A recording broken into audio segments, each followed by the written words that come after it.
ఈరోజు మన కథ చిన్ను ది లిటిల్ స్టార్. ఒక పీస్ఫుల్ నైట్ స్కైలో చిన్న లిటిల్ స్టార్ ఉండేది. ఆ స్టార్ పేరు చిన్ను. ఎవ్రీ నైట్ అన్ని స్టార్స్ బ్రైట్గా కనిపిస్తూ ఉండేవి, కానీ చిన్ను మాత్రం క్లౌడ్స్ వెనుక దాక్కుంటుండేది. నేను చాలా చిన్న స్టార్, నా లైట్ ఎవరికి యూస్ఫుల్ అవ్వదు అని చిన్ను సాడ్గా అనుకుంది. అప్పుడు మూన్ సాఫ్ట్గా స్మైల్ చేస్తూ అడిగింది, Chinnu why are you hiding అని. చిన్ను చిన్నగా చెప్పింది, బిగ్ స్టార్స్ చాలా బ్యూటిఫుల్గా షైన్ అవుతున్నాయి, నేను టైనీ లైట్, చిన్న లైట్, ఎవరికి కనిపించను. అప్పుడు మూన్ అంది, చిన్న లైట్ కూడా కొంతమందికి డార్క్నెస్లో, చీకట్లో హెల్ప్ చేస్తుంది అని. ఆ మాటలు విన్నా కూడా చిన్ను ఇంకా నర్వస్గా ఫీల్ అయ్యేది. ఆ రాత్రి ఫారెస్ట్లో ఒక ర్యాబిట్ దారి తప్పిపోయింది, బన్నీ. అయితే ఆ డార్క్ ఫారెస్ట్లో బన్నీ చూసి చాలా స్కేర్ అయింది. ఐ వాంట్ గో హోమ్, ఇంటికి వెళ్ళాలి అని చెప్పి ఏడవడం మొదలుపెట్టింది. అప్పుడు స్కై నుంచి ఆ చిన్ను స్టార్ ఆ బన్నీని చూసింది.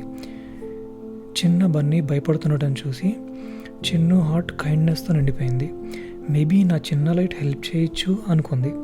స్లోగా చిన్ను క్లౌడ్స్ వెనుక నుంచి బయటకు వచ్చింది. టైనీ గోల్డెన్ లైట్ ఫారెస్ట్లో ఒక బ్యూటిఫుల్ పాత్ లాగా ఆ షైన్ ఒక దారి చూపించింది. అయితే బన్నీ పైకి చూసి హ్యాపీగా చెప్పింది, స్టార్ అని. అప్పుడు ఇంకా ఆ స్టార్ చిన్న లైట్లో బన్నీ స్లోగా తన ఇల్లు వెతుక్కుంటూ వెళ్ళిపోయింది. ఆ తర్వాత బన్నీ మదర్ తన లిటిల్ బన్నీని చూసి హగ్ చేసుకుంది. థ్యాంక్ యూ లిటిల్ స్టార్ అని చెప్పింది. అది విన్న చిన్ను హార్ట్ హ్యాపీనెస్తో గ్లో అయిపోయింది. మూన్ కూడా ప్రౌడ్గా స్మైల్ చేస్తూ చెప్పింది, see Chinnu, even tiny lights can make a big difference అని చెప్పింది. ఆ రోజు నుంచి చిన్ను ఎప్పుడూ హైడ్ అవ్వలేదు.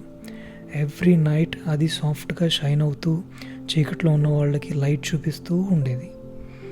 సో ఫైనల్ మోరల్ ఏమనుకుంటున్నారు ఈ స్టోరీ గురించి childrens? Never think you are too small to help someone.